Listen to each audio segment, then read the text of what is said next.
Canara bank सरकारी क्षेत्र का बैंक और जहां सरकार की हिस्सेदारी लगभग 63%, 63% के आसपास है। 1906 में मैंगलोर में इस बैंक की हुई थी स्थापना। 9,600 से ज़्यादा ब्रांचेस हैं इस कंपनी बैंक के पास और 10,000 से ज़्यादा ATMs। आइए मुलाकात करते हैं। कंपनी के एग्जीक्यूटिव डायरेक्टर देवाशीष मुखर्जी साहब हमारे साथ कार्यक्रम में शामिल हो रहे हैं। मुखर्जी साहब ने कोलकाता यूनिवर्सिटी से MBA फाइनेंस की डिग्री हासिल की है। 1994 में PNB के साथ स्केल 2 में फाइनेंशियल एनालिस्ट के तौर पर आपने करियर की शुरुआत की और उसके बाद आज आप केनरा बैंक के ED के तौर पर हैं। कॉर्पोरेट क्रेडिट में लंबा गहरा अनुभव मुखर्जी साहब रखते हैं। नतीजे आए हैं कल बाजार के दौरान, एक बार मैं फिर से दोहरा दूं। नेट इंटरेस्ट इनकम शुद्ध ब्याज आय 11% बढ़कर आई है। मुनाफा 18% बढ़ा है, पहुंचा है 3,757 करोड़ पर।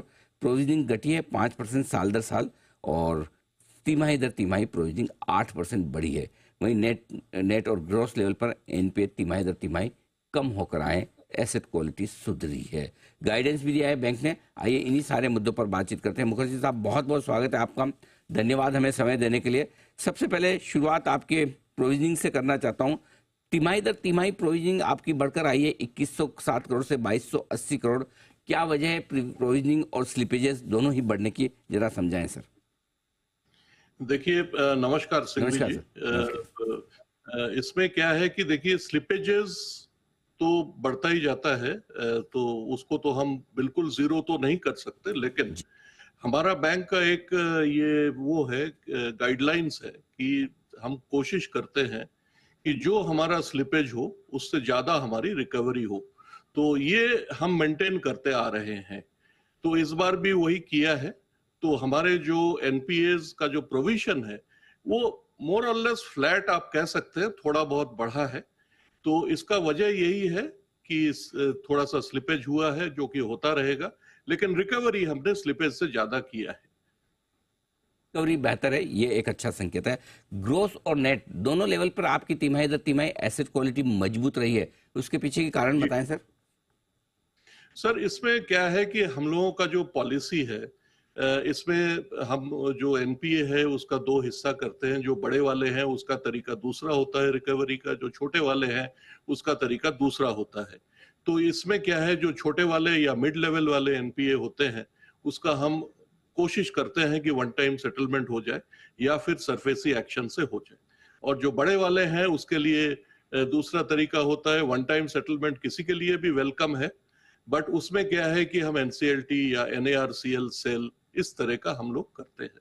तो दो तरीके हैं अलग अलग जो कि हम करते हैं, और हम मोर और लेस सफल हुए हैं, और पिछले 2-3 तिमाही से हम सफल होते आ रहे हैं। ठीक बात है, तो ये आपके लिए इंटरेस्ट। अब आते हैं सर वित्त वर्ष 2025 के गाइडेंस पर। थोड़ा सरप्राइज हुए मार्केट में, एनालिस्ट की बैंक ने अपना गाइडेंस 2025 के लिए कम किया। कोई खास वजह है आप गाइडेंस अपना ग्रोथ का, डिपॉजिट का, एडवांसेस का, सबका कम कर रहे हैं सर? देखिए सर, आपने लास्ट टाइम भी देखा होगा हमारी जो गाइडेंस थी वो थोड़ा सा कंजर्वेटिव ही होता है, और हम मानते हैं कि कंजर्वेटिव एस्टिमेट, क्योंकि ये तो एकदम शुरुआत है साल का, वित्त वर्ष का ये एकदम शुरुआत है, तो इसमें थोड़ा सा कंजर्वेटिवली अगर हम चलते हैं तो इसमें अगर हम उससे अच्छा करते हैं, जो कि हम करते आ रहे हैं, पिछले आपने लास्ट ईयर का भी देखा होगा, तो वो हम चाहते हैं कि यानी कि हम ज्यादा बोल के कम करें, वो हम नहीं चाहते हैं। बट इसमें एक चीज मैं फिर भी बोलना चाहूंगा कि ये जो खास करके क्रेडिट ग्रोथ में हमने 10% दिखाया है, तो ये 10% क्रेडिट ग्रोथ जो है वो नेट है। क्योंकि अभी आपने देखा होगा कि हमारा बहुत सारे लो यील्डिंग एडवांसेस थे, जो कि हम लोग रीनेगोशिएट करके या तो वो चले गए हमारे से, या फिर हमने उसको बढ़ाया है, पार्टली बढ़ाया है रेट ऑफ इंटरेस्ट। तो इस तरह का आना जाना रहेगा कॉर्पोरेट क्रेडिट में। तो इसको नजर रखते हुए हमने इसको थोड़ा सा कंजर्वेटिव किया है। अगर आप वो सब बिजनेस जो चली गई है उसको भी आप पकड़ेंगे तो मेरे हिसाब से ये ग्रोथ आपका 12 से 13% होगा। ओके, ठीक बात है। अच्छा सर, नेट इंटरेस्ट मार्जिन भी आपने कहा है थोड़े कम हो सकते हैं, 15 बेसिस पॉइंट नीचे, उसकी वजह सर? सर देखिए, इसमें रेट्स तो डिपॉजिट रेट्स तो अभी भी घट नहीं रहे हैं, लिक्विडिटी अभी भी थोड़ा सा टाइटनेस तो है। तो जैसे लास्ट टाइम हमारा जो नेट इंटरेस्ट मार्जिन था 2.95 था, उसमें से हमने बढ़ा लिया 10 बेसिस पॉइंट्स। तो उसको मेंटेन हम कोशिश तो करेंगे कि 3 के आसपास मेंटेन हो, लेकिन you know to be on the safer side हमने उसको 290 माना है, but we will definitely cross और डेफिनेटली रीच 3% निम, इतना मैं कह सकता हूँ।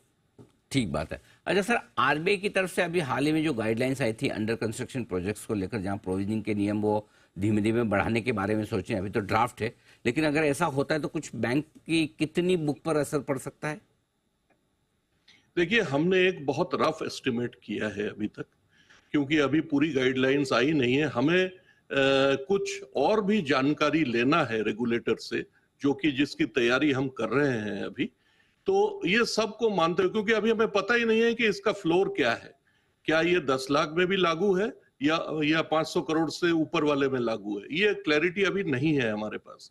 बट एक हमने एवरेज एक निकाला है, वो लोन बुक होगा अराउंड 1 लाख करोड़ के 1 लाख करोड़ के आसपास। ओके। अच्छा, आपकी दो सब्सिडरी कंपनीज है सर, एक तो म्यूचुअल फंड बिजनेस वाली कैनरा रोबेको म्यूचुअल फंड, और दूसरी है लाइफ इंश्योरेंस वाली जो कैनरा एचएसबीसी लाइफ इंश्योरेंस है। दोनों के आईपीओ लाने की योजनाएं जो है, वहां कहां तक बात आगे बढ़ी है, कब तक आने की उम्मीद कर सकते हैं सर? देखिए, हमारा जो प्लान है वो ये है कि दोनों कंपनी का हम आईपीओ ले आएंगे either 4th quarter of this financial year या latest by 1st quarter of the next financial year. इसमें जो तैयारी का जो स्थिति है अभी, वो कैनरा रोबेको में थोड़ा सा आगे है। इसलिए हम उम्मीद रखते हैं कि कैनरा रोबेको जो हमारा है म्यूचुअल फंड वाला, वो हम by the Q4 of this financial year हम लेके आएंगे। कैनरा एचएसबीसी लाइफ इंश्योरेंस में भी इन द नेक्स्ट क्वार्टर, ऐसे हमने प्लान किया है। Okay, perfect. तो ये आपके आईपीओस की आगे की प्लानिंग है। एमएसएमई सेक्टर जहां पर आपकी काफी स्ट्रेंथ है, मुखर्जी साहब, यहाँ पर एडवांसेस तिमाही दर तिमाही थोड़े से घटे हैं, कोई खास वजह कि चुनाव के पहले जनरली इस तरह का रिएक्शन दिखता है, और क्या वापस इलेक्शंस के बाद पिकअप होने की उम्मीद है? देखिए, एमएसएमई बुक जो हमारा है 1,32,000 करोड़ का, वो काफी बड़ा बुक है। और इसमें अगर आप देखेंगे YOY का ग्रोथ भी हमने एवरेज ग्रोथ दिखाया है। लेकिन इसमें एक बात मैं जरूर कहना चाहूंगा, MSME is our focus area. MSME में हम फोकस जरूर रखेंगे। एमएसएमई एग्रीकल्चर रिटेल, ये RAM is our focus area. तो इसमें तो जरूर हम फोकस रखेंगे और आगे चल के हम इसमें भी ग्रोथ अच्छा दिखाएंगे। एक और बात पूछना चाहता हूँ, वेज रिवीजन को लेकर, क्या इस तिमाही में आपके वेज रिवीजन के चांसेस हैं, या आने वाली तिमाहियों में किस तरह का इम्पैक्ट उसका आएगा आपकी बुक्स पर सर?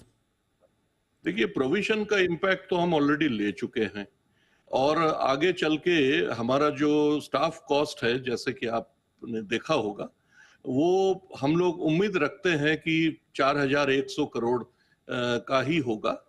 थोड़ा सा घटेगा, जो हमारा मार्च में 4,458 करोड़ आप देख रहे हैं, वो अराउंड 4,100 करोड़ के आसपास ये मतलब स्टेबल होगा। तो इसलिए we are prepared for that, हमने तैयारी कर ली है इसके लिए। ठीक है सर, परफेक्ट। मुखर्जी साहब, बहुत बहुत धन्यवाद आपका, आपने समय दिया, विस्तार से अपने नतीजों के बारे में बातचीत की और आगे का डायरेक्शन भी हमारे दर्शकों को समझाया। देवाशीष मुखर्जी साहब, एग्जीक्यूटिव डायरेक्टर के नाम, thank you so much sir. धन्यवाद sir, thank you. Thank you.